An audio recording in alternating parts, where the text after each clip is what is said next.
কোনো ফাঁকা বলি নয়, বরং দৃশ্যমান অ্যাকশনের মাধ্যমেই ডিবি নগরবাসীর আস্থার প্রতীকে পরিণত হচ্ছে।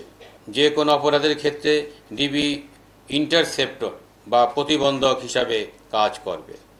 ডিবির সকল সদস্যের মনোবল পূর্বের ন্যায় যে কোনো সময় চেয়ে দৃঢ় রয়েছে।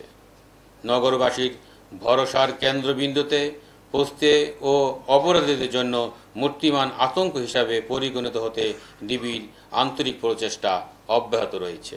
পবিত্র ঈদ উল ফিতর উপলক্ষে বিভিন্ন আর্থিক প্রতিষ্ঠান, বিপণী বিতান, রেল স্টেশন, বাস ও লঞ্চ টার্মিনালে কেউ যাতে নাশকতা করতে না পারে সেই জন্য ডিবির গোয়েন্দা নজরদারি পূর্বের যে কোনো সময় চেয়ে বৃদ্ধি করা হয়েছে। এছাড়া ডিবির সাইবার টিম তথ্য প্রযুক্তির ব্যবহারের মাধ্যমে নজরদারি বৃদ্ধি করেছে। সাইবার স্পেস ব্যবহার করে আসন্ন ঈদ উপলক্ষে যে কোনো অপপ্রচার রোধে ডিবি তৎপর রয়েছে।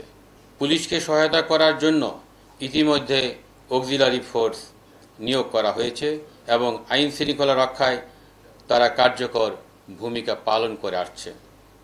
ইউনিফর্ম পুলিশের পাশাপাশি মহানগরীর নিরাপত্তায় ডিবির উল্লেখযোগ্য সংখ্যক টিম কাজ করে যাচ্ছে ও যাবে। পবিত্র ঈদ উপলক্ষে বিপণী বিতান, রেল স্টেশন, বাস ও লঞ্চ টার্মিনালে ডিবির কার্যক্রম আরও বেগবান করা হয়েছে। নির্বিঘ্ন ও নিরাপদ ঈদ যাত্রা নিশ্চিত করতে যে কোনো প্রয়োজনে ডিবি সর্বদা নগরবাসীর পাশে রয়েছে।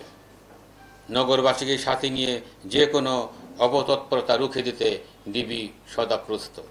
প্রোঅ্যাক্টিভ পুলিশিংয়ের অংশ হিসাবে ডিবির জাল সর্বত বিস্তৃত করা হয়েছে। ঢাকা মহানগরীকে নিশ্ছিদ্র নিরাপত্তা দিতে ডিবি সবসময় প্রস্তুত রয়েছে। রোজা শুরুর দিন থেকে এখন পর্যন্ত ডিবির অল আউট অ্যাকশনে উল্লেখযোগ্য সংখ্যক ছিনতাইকারী, ডাকাত, চাঁদাবাজ ও বিভিন্ন অভ্যাসগত অপরাধীদের গ্রেপ্তার করা হয়েছে।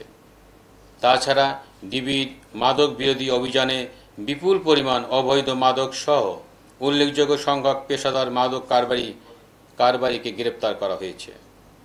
ছোট বড় যে কোনো অপরাধীর ক্ষেত্রে ডিবি জিরো টলারেন্স নিয়ে তার কার্যক্রম অব্যাহত রেখেছে। ঈদ শেষে মহানগরবাসী যাতে নিরাপদে ও স্বস্তিতে ঘরে ফিরতে পারে এবং কোনো ধরনের বিরূপ পরিস্থিতির সম্মুখীন না হয় সেজন্য ঈদ পরবর্তী সময়ে বিশেষ অভিযান পরিচালনা করবে ডিবি।